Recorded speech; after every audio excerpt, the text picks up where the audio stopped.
Sir ਕੀ ਮਾਮਲਾ ਹੈ ਜਦੋਂ ਆਰੋਪ ਲੱਗਦੇ ਨੇ ਉਹ ਲੜਕੀ ਕੌਣ ਹੈ ਤੇ ਕਿਦੋਂ ਇੱਥੇ ਆਂਦੀ ਸੀ ਚਰਚ ਵਿੱਚ? देखो क्या है कि ये सब बेबुनियाद हैं, झूठे हैं और मंद गड़ंत कहानियाँ हैं। हमारा जो है कुछ टाइम पहले इस पास्टर के साथ मतलब ये सोशल मीडिया पे हमारे बारे में 5 साल से बदतमीजी कर रहा है। कभी ये मेरे बारे में कुछ बोल रहा है, नशे करता है, लड़कियां बेचता है, ये करता है, वो करता है, मतलब कि मुझे बदनाम करने के लिए साजिश रच रहा था।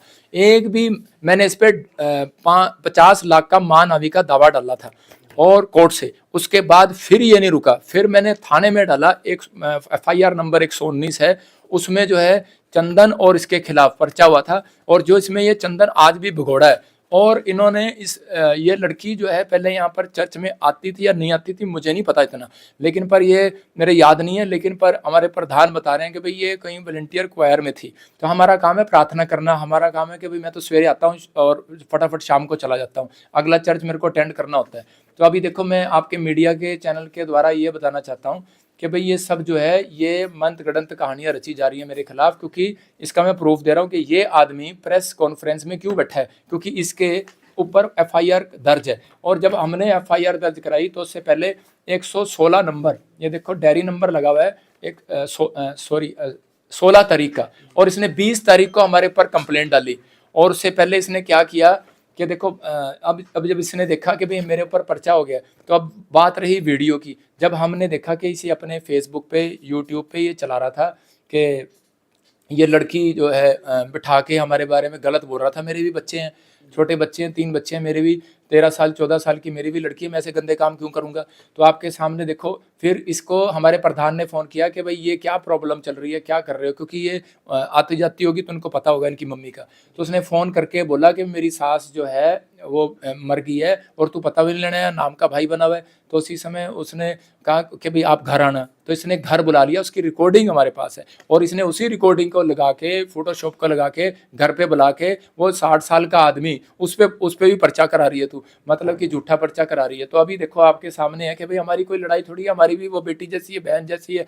तो हमें किसी के साथ मतलब क्या मतलब, हम तो लोगों के लिए समाज में अच्छा काम करते हैं, कोई बुरा काम थोड़ी करते हैं। जो है व्यक्ति ਤੁਸੀਂ ਦੱਸ ਰਹੇ ਹੋ, व्यक्ति कौन है ਤੇ ਪਿਛਲੇ ਕਾਫੀ ਕਿੰਨੇ ਸਮੇਂ ਤੋਂ ਤੁਹਾਡੇ ਨਾਲ ਵੀਡੀਓ ਪਾ ਰਹੇ ਤੁਹਾਡੇ ਖਿਲਾਫ? देखो ये हमारे खिलाफ 5 साल से वीडियो पा रहा है। हमने पिछले साल से इसके खिलाफ जो है दरखास्तें देनी शुरू करी और कोर्ट में डाला हुआ है, इसको पता है। अभी ये बचने के लिए इसने इसको पकड़ा।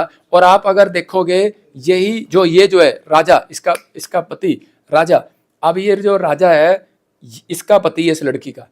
और इसने क्या किया कि ये इसके फेसबुक पे आप जाओगे तो पता लगेगा, इसने थोड़े दिन पहले हीलिंग क्रूसेड कराया MP में, और उसके बाद इसने जो है पर्चा करा रहा है। अभी आप देखो ना, MP में हीलिंग क्रूसेड करा रहा है, तो इसका मतलब क्या है? इसका मतलब कि ये इसका बाप बेटा बना हुआ है। इसके बचाने के लिए इसने घर पे भी ये बात बोली थी, इसकी रिकॉर्डिंग है कि अवतार जी जब घर पे गए तो जाके बोला कि भाई तू ऐसे कर, इससे फैसला कर ले, नहीं तो कहते कि भाई हम प्रॉफिट बजिंदर को बदनाम करेंगे, नहीं तो हमें पैसे दो।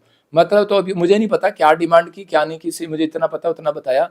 तो अभी जो है ये पूरा स्कैंडल है पूरा। देखो ये आदमी और इसके साथ जो तीसरा आदमी बैठा है, इसके ऊपर भी हमने कंप्लेंट, मेरे प्रधानों ने, जसपाल ने बहुत साल पहले इस पे कंप्लेंट कराई थी। इसका नाम है सर्वजीत रोकी। और ये देखो ये यहाँ बैठा है। अब आपको थोड़ा सा दिखा रहा हूँ कि ये साफ ही कि ये इन्होंने क्या किया है। थोड़े दिन पहले ही ये देखो, ये लड़का चंदन जो भगोड़ा है, और ये लड़का ये रोकी, और ये देखो ये यहाँ बैठा है। दोनों की कंप्लेंटें पहले से दर्ज हैं।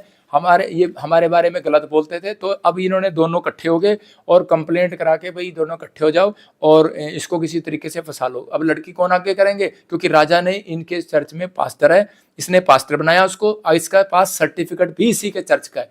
तो अब अगर आपका नौकर अगर गलती करेगा तो नाम मालिक पे लगेगा। यहाँ लोग लड़ाइयाँ झगड़े किसी से करते हैं, नाम हमारा लगा देते हैं। तो अब मुझे नहीं पता इनका क्या चक्कर है क्या नहीं, हमारे लिए तो सब बराबर है। ਆਖਰੀ ਸਵਾਲ ਹੈ ਕਿ ਜਦੋਂ ਪਰਚਾ ਦਰਜ ਹੁੰਦਾ ਉਸ ਤੋਂ ਪਹਿਲਾਂ ਜਿਹੜੇ ਆਰੋਪ ਦੇ ਉਹਦੀ ਪੁਸ਼ਟੀ ਕੀਤੀ ਜਾਂਦੀ ਹੈ, ਉਸ ਦੀ ਜਸਟੀਫਿਕੇਸ਼ਨ ਕੀਤੀ ਜਾਂਦੀ ਹੈ। ਇਸ ਦੀ ਜਸਟੀਫਿਕੇਸ਼ਨ ਹੈ ਕੋਈ, ਇਹਨਾਂ ਕੋਲ ਪ੍ਰੂਫ ਹੈ ਕਿ ਤੁਹਾਡੇ ਵੱਲੋਂ ਛੇੜਖਾਨੀ ਜਿਹੜਾ? ये सवाल आपने अच्छा किया। और इसने कोई भी हमारे पास कोई भी इन्होंने कोई क्या बोलते हैं उसको, परवाना, कोई परवाना नहीं भेजा। और जब मैं उस DSP से पूछना चाहता हूँ लामड़े वाले से कि जब हमने ये पर्चा जब कराया था तो इसने मेरे को बोला एक परवाना जाएगा, हमारे प्रधान को बोला 2 जाएगा, 3 जाएगा, कोर्ट से परमिशन ले लेंगे पकड़ने की। अब तक तो पकड़ा नहीं इसको। इसका मतलब ये इसका जो साला है डीएसपी का, वो इसके साथ मिला हुआ है, इस पास्टर के साथ, क्योंकि वो भी विश्वासी है।